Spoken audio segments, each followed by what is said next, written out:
Trichy bus போயிருச்சா? இல்ல bro. Bro அடிக்கடி meet பண்றோம் போல இருக்கு. ஞாபகம் இல்லையா? 2 நாள் முன்னாடி பேங்க்ல பார்த்தோமே, என்கிட்ட பென் வாங்கி எழுதுனீங்களே, மறந்துருச்சா? ஓ ஆமா ப்ரோ, ஞாபகம் வந்துச்சு ப்ரோ. நல்லா இருக்கீங்களா? எனக்கு எந்த டென்ஷன்ல தேங்க்ஸ் கூட சொல்ல ப்ரோ. வாங்க bro, welcome bro. Very very thanks.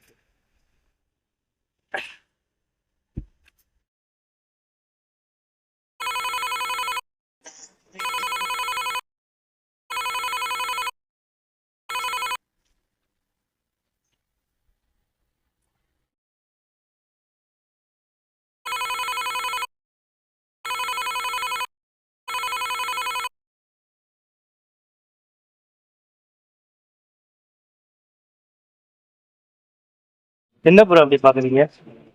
என்ன ப்ரோ டென்ஷனாவே இருக்கீங்களே எப்பவுமே? அன்னைக்கு பேங்க்ல பார்த்தப்ப கூட டென்ஷனா தான் இருந்தீங்க.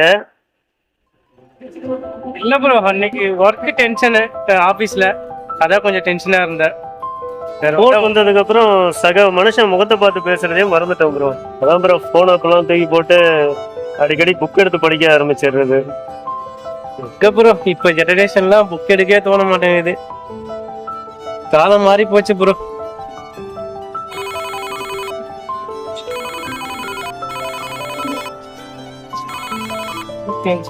ஏன் ப்ரோ கட் பண்றீங்க? பேசலாம்ல. ஒரே இம்சையா இருக்கு ப்ரோ. ஏன் என்ன கேர்ள் ஃப்ரெண்டா? அதான் எத்தனை கால் பண்றாங்களா? அதான் நீங்க வேற கேர்ள் ஃப்ரெண்ட் பேச மாட்டேனா? அப்பா ப்ரோ. அப்பாவா? பேசலாம்ல ப்ரோ, ஏன் கட் பண்றீங்க?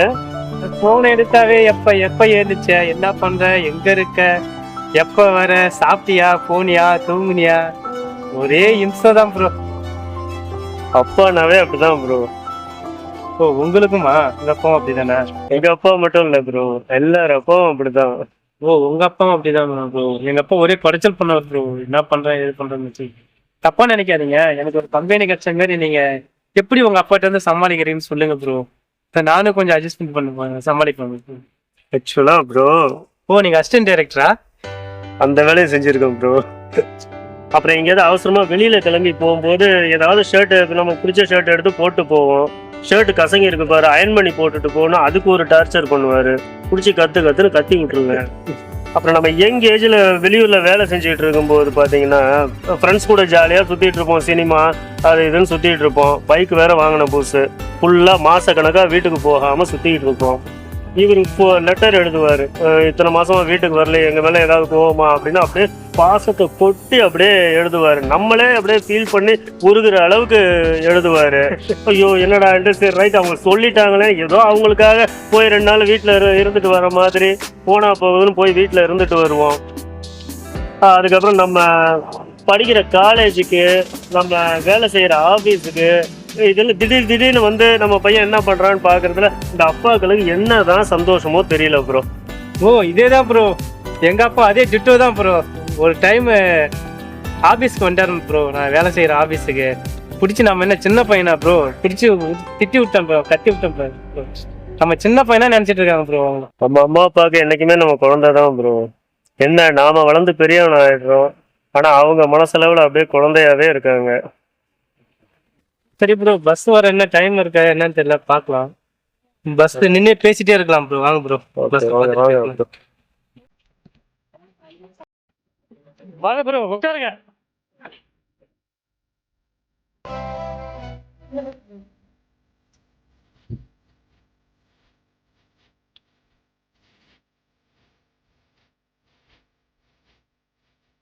இதோ இந்த பாட்டு கேட்டீங்களா? இந்த பாட்டு சின்ன வயசுல எனக்கு ரொம்ப பிடிக்கும். அப்போ கடலூர்ல அம்மா கூட நான் இருந்தேன், அப்பா திருச்சியில இருந்தாரு. இந்த பாட்டு அடிக்கடி பாடிட்டு இருப்பேன். சின்ன பிள்ளை இல்லையா, அதனால தப்பு தப்பா பாடிட்டு இருப்பேன், வார்த்தையை தப்பு தப்பா போட்டு பாடிட்டு இருப்பேன். அதை பார்த்துட்டு எங்க அப்பா என்ன பண்ணாரு தெரியுமா? என்ன ப்ரோ, பாட்டு புத்தகம் வாங்கி கொடுத்தாரா?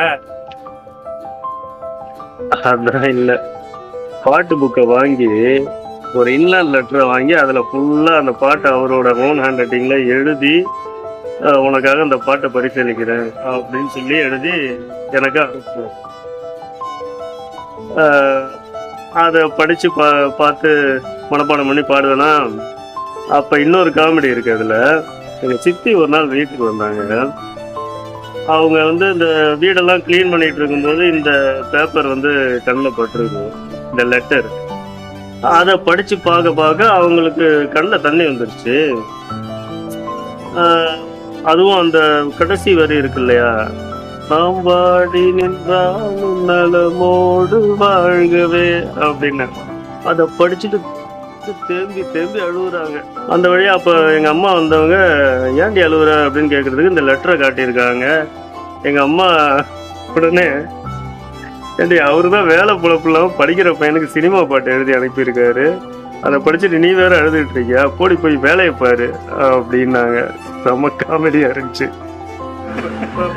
அப்புறம் ப்ரோ, நான் செகண்ட் இயர் பிஇ படிக்கும்போது ஸ்காலர்ஷிப் அமௌண்ட் வந்துச்சு. 6000 8,000 எவ்வளோ வந்துச்சு. அப்போ சீனியர் ஸ்டூடெண்ட் ஒருத்தன் ஒரு 2000 ரூபா காசு கொடுறாங்க, அடுத்த மாதம் தரேன் அப்படின்னு கேட்டேன். நானும் கொடுத்துட்டேன். அதை கொடுத்துட்டு அதுக்கப்புறம் அடுத்த தடவை ஊருக்கு லீவுக்கு வரும்போது சொந்தக்காரங்க எல்லாருக்கும் தெரிஞ்சிருச்சு. சும்மா நானா எல்லாத்தையும் உதறிட்டேன். அவங்க தெரிஞ்சதுக்கப்புறம் ஆளுக்கு தைய தக்கான குதிக்கிறாங்க. சொந்தக்காரங்களுக்கு எல்லாம் ரொம்ப ஏற்றி விட்டுருப்பாங்களே, இவங்களுக்கு இதானே வேலையா இருக்கும். எங்க அப்பா வேற அவருக்கு அவங்களை யாருக்கும் பிடிக்காதா, அவங்க சொல்றாங்க அப்பா புத்தி அப்படியே இருக்கு பாரு, காசு எல்லாம் இப்படிதான் பண்ணுவாங்க அப்படி இப்படின்னு திட்டுறாங்க. எனக்கு வேற ரொம்ப கஷ்டமா போச்சு. என்னடா அது, நம்ம பெரிய முட்டாள்தனம் பண்ணிட்டோமோ, காசு கேட்டதா கொடுத்துருக்க கூடாதோ அப்படின்லாம் நான் ரொம்ப ஃபீல் பண்ண ஆரம்பிச்சிட்டேன். அப்புறம் எப்படியோ அவங்க இம்சையிலேருந்து தப்பிச்சு ஒரு வழியாக ஹாஸ்டலுக்கு வந்துட்டேன். அதுக்கப்புறம் எங்கள் அப்பா கிட்ட லெட்டர் வருது. சரி, நான் நினைச்சேன் ஐயோ அப்பா மட்டும் தானே திட்டல, ஒருவேளை அவரும் திட்டுறதுக்காக காட்டுறாரோ அப்படின்னு நான் பயந்துகிட்டே பிரிக்கிறேன் லெட்டரை. என்ன ப்ரோ, அவரும் திட்டாரா? அதுல அவர் என்ன திரும்ப எழுதியிருக்காரு, அன்பு மகன் பாவேந்தனுக்கு நலம் நலம் அறிய ஆவல் நிற்க ஸ்காலர்ஷிப் பணம் வாங்கி சீனியர் மாணவருக்கு உதவி செய்ததாய் கேள்விப்பட்டேன். என் சொந்தக்காரங்க சொன்ன அதே வார்த்தைய இவர் எப்படி எழுதியிருக்காரு பாருங்க. நீ வாழ்க நீ வளர்க, என் குணம் அப்படியே உள்ளது, என் பெயரை காப்பாற்றி விட்டாய், என் மகன் என்று சொல்லிக்கொள்ள பெருமைப்படுத்தி விட்டாய் அப்படி இப்படின்னு பாராட்டி என்னென்னவோ எழுதியிருக்காரு. அதை படிக்க படிக்க எனக்கு அவ்வளவு சந்தோஷமாகுது. நான் நினைச்சது ஒண்ணு, இவர் எழுதியிருக்கிறது ஒண்ணு. ஸோ நான் பெரிய முட்டாள்தனம் பண்ணிட்டேன்னு நான் நினச்சிக்கிட்டு இருந்தேன். ஸோ இந்த விஷயத்துக்கு இன்னொரு டைமென்ஷன் இருக்குங்கிறத அப்போதான் புரிஞ்சுக்கிட்டேன். அதுலேருந்தே நிறைய விஷயங்களை லைஃப்பில் பாசிட்டிவிட்டியாக பார்க்க ஆரம்பிச்சிட்டோம் ப்ரோ. உண்மையில் அது ஒரு நல்ல இது எனக்கு லைஃப்பில். அதுதான் ப்ரோ, எங்கள் அப்பா அடிக்கடி திட்டிகிட்டே இருப்பேன். எதுக்கு எடுத்தாலும் ஃபோன் பண்ணுவார். என் ஃபோன் எப்போ எடுத்து பார்த்தாலும் அப்பா காலிங், அப்பா மிஸ்டு கால் இப்படி தான் வரும். இதை பார்த்துட்டு என் ஃப்ரெண்டு ஒருத்தன் கிண்டலாம் என்ன சொன்னாட்டு, இதுக்கு வேற கேர்ள் ஃப்ரெண்ட் எதுவும் செட் ஆக மாட்டேங்குது, நீ உங்க அப்பா நம்பரை கேர்ள் ஃப்ரெண்ட்னு போட்டு சேவ் பண்ணிக்கடா, எப்படியும் காலிங்க மிஸ்டு கால் அடிக்கடி வரும் நிறைய, அதை பார்த்து சந்தோஷப்பட்டுக்கலாம் அப்படின்னு கிண்டலா சொல்லுவான். பரவாயில்லையா, நல்ல ஐடியாவே இருக்க. என்ன ப்ரோ, இதுக்கு பயந்துட்டு எப்பவுமே நான் என் ஃபோனை சைலண்ட்லேயே போட்டுருவேன் ப்ரோ. மோஸ்ட்லி என் ஃபோன் சைலண்ட்ல தான் இருக்கும் எப்பவுமே. ப்ரோ ஒரு டவுட், இப்ப நீங்க போன் சைலண்ட்ல தான் வச்சிருக்கீங்க? ஆமா ப்ரோ. அதான பார்த்தேன், அவங்க அப்பா நேரம் 10-15 முறை போன் பண்ணிருப்பார்ல, போன் எடுத்து பாருங்க ப்ரோ.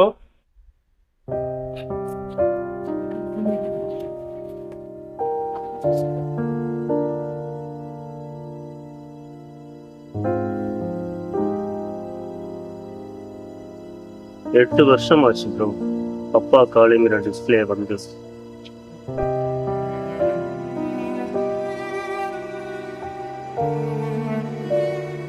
ஆரம்பத்துல நம்பவே முடியல. கடை வீதிக்கு போகும்போதெல்லாம் அப்பா ஃப்ரெண்ட்ஸ் நின்று பேசிட்டு இருப்பாங்கல்ல, அவர் டெய்லி ரெகுலரா டீ சாப்பிட்ற கடையில உள்ள போய் தேடுவேன் என்னையும் அறியாம. எங்க அப்பா ஃப்ரெண்ட்ஸுக்கு நடுவில் அவர் இருக்காருன்னு பார்ப்பேன்.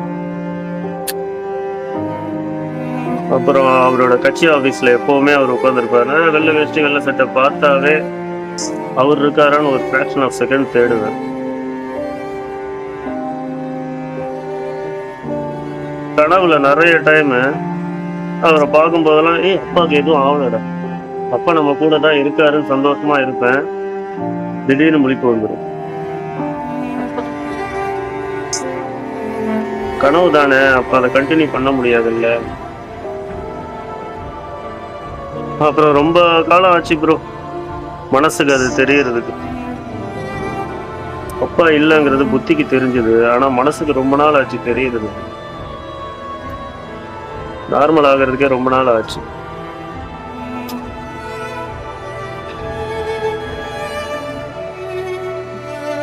விளையாட்டா ஒரு தடவை அப்பா காலிங் அப்படிங்கிறத ஸ்கிரீன்ஷாட் எடுத்து வச்சேன்.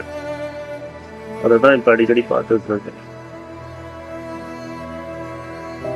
இப்போ எனக்கு விடாம மிஸ்டு கால் கொடுக்கறதுக்கும் யாரும் இல்லை.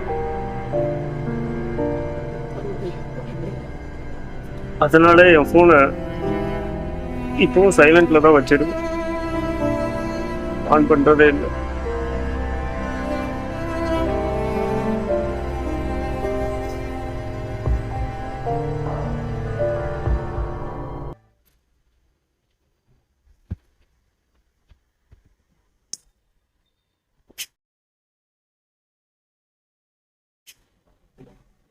அப்படி இருந்தும் ப்ரோ, இப்போ நீங்க சொன்னீங்கல்ல அப்பாட்ட இருந்து கால் வந்திருக்க போது போன் எடுத்து பாருங்க,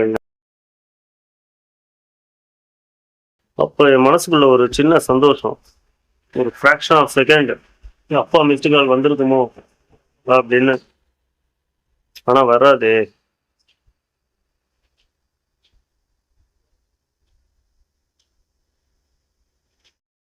பேசிடுங்க ப்ரோ, நல்லதா 4 வார்த்தையாவது அப்பா அம்மா இருக்கும்போது.